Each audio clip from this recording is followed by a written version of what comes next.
3,03,000 ছাপিয়ে 4 লক্ষ পার করতে হবে।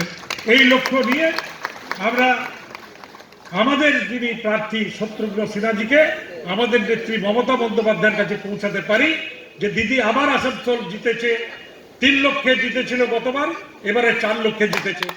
এইটুকু কথা বলে সকলকে আমার তরফ থেকে ধন্যবাদ জানিয়ে আমি শত্রুঘ্ন সিনহাজির বক্তব্য আপনারা শুনতে এসছেন, তার বক্তব্য রাখার সুযোগ করে দিয়ে আবার বক্তব্য শেষ করছি।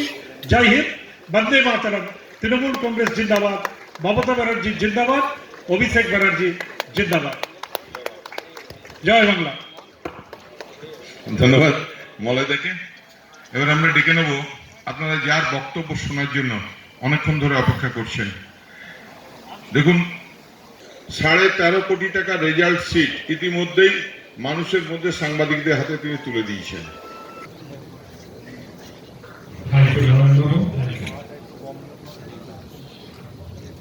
এখানে মানুষের বসে আছেন আমাদের মোস্ট রেসপেক্টেড অসীমাজি, মানুষের বসে আছেন ইয়াং লিডার कहे जाते हैं, एक नया जुमला दे जाते हैं फिर कहते हैं गारंटी है।